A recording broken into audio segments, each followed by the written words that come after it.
District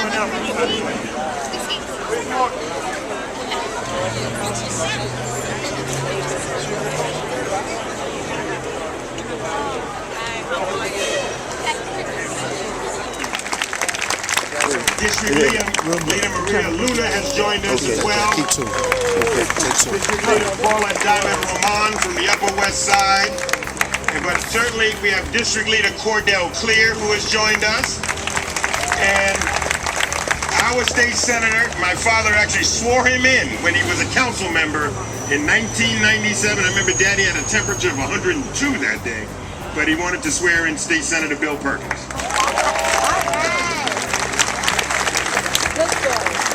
So we're moving the program, and it's our job to move the program, and I'm sure I'm forgetting some folks, but suffice it to say, due to our father's fights with Mayor Koch, there was a chance that he would not have been reappointed on the bench.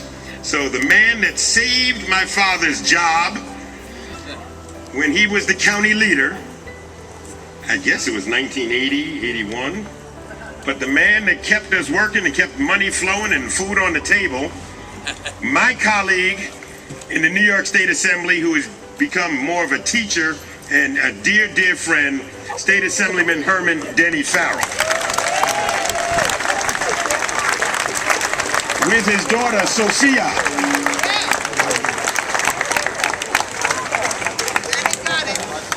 She's my interpreter. I teach a long line of stories, because certain people just give you something you could write 5 books about. And we could write them. He wrote them. If you read some of his books, you will learn a lot. But I met Bruce Wright in a strange way, as it was said. I met him because politics is politics. Yo, man. And Bruce Wright, I mix him up with the other judge, was not a politician. That was not what he did. He was a lawyer. He became mayor because John Lindsay made him a mayor. And when he became a mayor, he didn't have to talk to anybody in the political system. And he did what he always did, run, write his poems, everything else. People started whispering in his ear that you might not be re-elected or renominated by Ed Koch. So he decided, I think in 77, 78, he decided he was going to run for the city council, the civil court.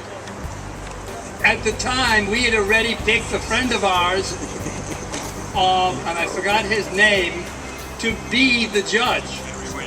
Henry Williams, that's right. So we all, everybody, it was a Harlem deal.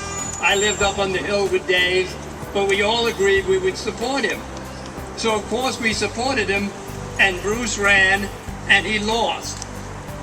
But we all knew he had 2 more years to go. The next year, we all turned around and got together, and we said, we can't have him lose. We talked to him, and our biggest problem was his integrity. We couldn't figure out, no, it was a problem because he got the name Turn Him Loose Bruce because of that integrity. Dave said it. He was a lawyer who understood the law. And you're not guilty until the trial is over. And up until that point, you were entitled to have all the rights as long as we knew you were going to come back.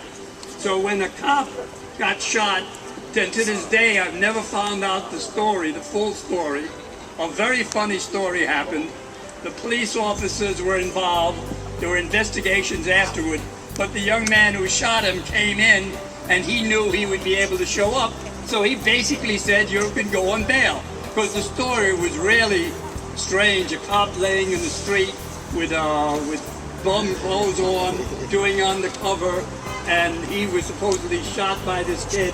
It was not a straight story. So he said, we're going to pull him out.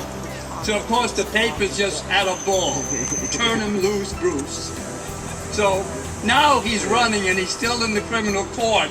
And a group of us got together and we said, he can't stay there because he's clearly going to do something that will get him in the papers again. So we were able, luckily, to talk to the administrative judge, and we got him put in the civil court. We figured we're safe there, you can't get into trouble in civil court. And as I said, he did that. Now, everything's going well, we have a nice campaign. A young man, a husband of a political wife who was the district leader, was running against him, but everybody knew he was in pretty good shape. On a Friday, with 3 weeks to go before the election, I got a call saying, Denny, I got to ask you a question. I said, what? It was from the New York Post. And that was before we knew what the Post was.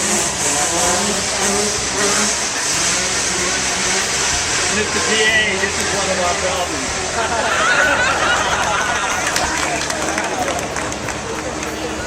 And the guy said to me, you know, he can let somebody out of jail. I said, he can't let anybody out of jail. He's not in the criminal court. He said, no. On Friday, one of the things Bruce did is he works forever. He went in 6 in the morning, stayed till late in the evening. On a Friday in the summer in New York City, finding a judge in the court is impossible. It just happened. He was the only guy in town. And it was a cop. Again, it was a young man, stole a car, tried to run over the cop with the car. So, of course, it was a murder charge against him. And they're going to do the whatever they do, you lawyers do. And they had to have him there. So the kid is in the hospital because the cop who he tried to run down put a bullet hole 1 inch above his heart. So, I mean, the guy was not in very good shape. He had wires in every portion of his body. So they got there and they talked. The DA was there, the lawyers were there, they talked. End result is, they said, well, he's out on bail right now, and we've got him for $100,000. We'll just add another $30,000. Don't worry about it. They, of course, put the $30,000 on. His mother runs through the ball, runs and gets Bruce gets elected. Now, the worst part of the campaign is this. Kirby Evans and Livingston Wingate. So can you imagine Charlie Rangel as an intern? So he just wanted to make sure that he knew, that you all knew that he's with us. He was stuck in Washington, and certainly if there's any way for him to get here, he would be here. We also have a letter, we work with the governor, so the governor has sent a letter here today by way of his special assistant, Eric Botchter. So all it says is, from the governor, Andrew Cuomo, I am proud to join in congratulating you on the renaming of a street in Harlem in honor of your late father, Judge Bruce McMarion Wright.